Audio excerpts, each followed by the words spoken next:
Chapter 3. The Dinner. Gele, bago quiere. Fray Sibila seemed to be very content as he moved along tranquilly with the look of disdain no longer playing about his thin, refined lips. He even condescended to speak to the lame doctor, de Espadaña, who answered in monosyllables only, as he was somewhat of a stutterer. The Franciscan was in a frightful humor, kicking at the chairs and even elbowing a cadet out of his way. The lieutenant was grave while the others talked vivaciously, praising the magnificence of the table. Doña Victorina, however, was just turning up her nose in disdain when she suddenly became as furious as a trampled serpent. The lieutenant had stepped on the train of her gown. "Haven't you any eyes?" she demanded. "Yes, señora, two better than yours, but the fact is that I was admiring your frizzes," retorted the rather ungallant soldier as he moved away from her. As if from instinct, the two friars both started toward the head of the table, perhaps from habit, and then, as might have been expected, the same thing happened that occurs with the competitors for a university position, who openly exalt the qualifications and superiority of their opponents, later giving to understand that just the contrary was meant, and who murmur and grumble when they do not receive the appointment.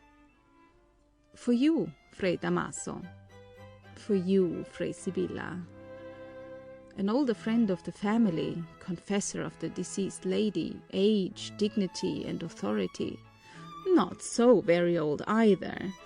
On the other hand, you are the curate of the district," replied Fray Damaso sourly, without taking his hand from the back of the chair. "Since you command it, I obey," concluded Fray Sibila, disposing himself to take the seat. "I don't command it," protested the Franciscan. "I don't command it." Fray Sibila was about to seat himself without paying any more attention to these protests when his eyes happened to encounter those of the lieutenant. According to clerical opinion in the Philippines, the highest secular official is inferior to a friar cook. Querant arma toge, said Cicero in the Senate. Querant arma cotte, said the friars in the Philippines. But Fray Sibila was a well-bred person, so he said, "Lieutenant, here we are in the world and not in the church. The seat of honor belongs to you." To judge from the tone of his voice, however, even in the world it really did belong to him, and the lieutenant, either to keep out of trouble or to avoid sitting between two friars, curtly declined. None of the claimants had given a thought to their host. Ibarra noticed him watching the scene with a smile of satisfaction. "How's this, Don Santiago? Aren't you going to sit with us?" But all the seats were occupied. Lucullus was not to sup in the house of Lucullus. "Sit still, don't get up," said Capitan Tiago, placing his hand on the young man's shoulder. "This fiesta is for the special purpose of giving thanks to the Virgin for your safe arrival. Oi, bring on the tinola. I ordered tinola, as you doubtless have not tasted any for so long a time." A large steaming tureen was brought in. The Dominican, after muttering the Benedicite, to which scarcely anyone knew how to respond, began to serve the contents. But whether from carelessness or other cause, Padre Damaso received a plate in which a bare neck and a tough wing of chicken floated about in a large quantity of soup amidst lumps of squash, while the others were eating legs and breasts, especially Ibarra, to whose lot fell the second joints. Observing all this, the Franciscan mashed up some pieces of squash, barely tasted the soup, dropped his spoon noisily, and roughly pushed his plate away. The Dominican was very busy talking to the rubicund youth. "How long have you been away from the country?" La Ruja asked Ibarra. "Almost 7 years." "Then you have probably forgotten all about it." "Quite the contrary. Even if my country does seem to have forgotten me, I have always thought about it." "How do you mean that it has forgotten you?" inquired the rubicund youth. I mean that it has been a year since I have received any news from here, so that I find myself a stranger who does not yet know how and when his father died." The statement drew a sudden exclamation from the lieutenant. "And where were you that you didn't telegraph?" asked Doña Victorina. "When we were married, we telegraphed to the peninsula." "Señora, for the past 2 years I have been in the northern part of Europe, in Germany and Russian Poland." Dr. de Espadaña, who until now had not ventured upon any conversation, thought this a good opportunity to say something. I knew in Spain a Pole from Warsaw called Stadnicki, if I remember correctly. Perhaps you saw him?" he asked timidly and almost blushingly. "It's very likely," answered Ibarra in a friendly manner, "but just at this moment I don't recall him." But you couldn't have confused him with anyone else," went on the doctor, taking courage. "He was ruddy as gold and talked Spanish very badly." "Those are good clues, but unfortunately while there I talked Spanish only in a few consulates." "How then did you get along?" asked the wondering Doña Victorina. "The language of the country served my needs, madam."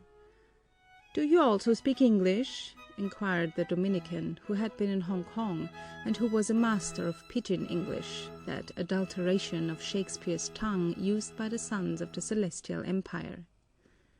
"I stayed in England a year among people who talked nothing but English." "Which country of Europe pleased you the most?" asked the rubicund youth. "After Spain, my second fatherland, any country of free Europe." "And you, who seem to have traveled so much, tell us, what do you consider the most notable thing that you have seen?" inquired Laruja. Ibarra appeared to reflect. "Notable in what way?" "For example, in regard to the life of the people, the social, political, religious life, in general, in its essential features, as a whole." Ibarra paused thoughtfully before replying. "Frankly, I like everything in those people, setting aside the national pride of each one. But before visiting a country, I tried to familiarize myself with its history, its exodus, if I may so speak, and afterwards I found everything quite natural. I have observed that the prosperity or misery of each people is in direct proportion to its liberties or its prejudices, and, accordingly, to the sacrifices or the selfishness of its forefathers." "And haven't you observed anything more than that?" broke in the Franciscan with a sneer. Since the beginning of the dinner he had not uttered a single word, his whole attention having been taken up, no doubt, with the food. "It wasn't worthwhile to squander your fortune to learn so trifling a thing. Any schoolboy knows that." Ibarra was placed in an embarrassing position, and the rest looked from one to the other as if fearing a disagreeable scene. He was about to say, "The dinner is nearly over, and his reverence is now satiated," but restrained himself and merely remarked to the others, "Gentlemen, don't be surprised at the familiarity with which our former curate treats me. He treated me so when I was a child, and the years seem to make no difference in his reverence. I appreciate it, too, because it recalls the days when his reverence visited our home and honored my father's table." The Dominican glanced furtively at the Franciscan, who was trembling visibly. Ibarra continued as he rose from the table. "You will now permit me to retire, since, as I have just arrived and must go away tomorrow morning, there remain some important business matters for me to attend to. The principal part of the dinner is over, and I drink but little wine and seldom touch cordials. Gentlemen, all for Spain and the Philippines." Saying this, he drained his glass, which he had not before touched. The old lieutenant silently followed his example. "Don't go," whispered Capitan Tiago.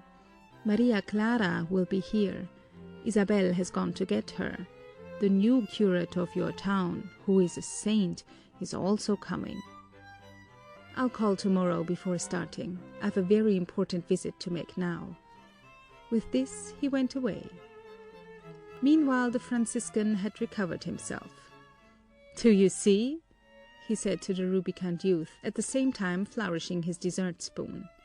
"That comes from pride. They can't stand to have the curate correct them. They even think that they are respectable persons. It's the evil result of sending young men to Europe. The government ought to prohibit it." "And how about the lieutenant?" Doña Victorina chimed in upon the Franciscan. "He didn't get the frown off his face the whole evening. He did well to leave us so old and still only a lieutenant." The lady could not forget the allusion to her frizzes and the trampled ruffles of her gown. That night the rubicund youth wrote down, among other things, the following title for a chapter in his colonial studies: "Concerning the manner in which the neck and wing of a chicken in a friar's plate of soup may disturb the merriment of a feast." Among his notes there appeared these observations: "In the Philippines, the most unnecessary person at the dinner is he who gives it, for they are quite capable of beginning by throwing the host into the street, and then everything will go on smoothly. Under present conditions, it would perhaps be a good thing not to allow the Filipinos to leave the country, and even not to teach them to read." End of chapter 3.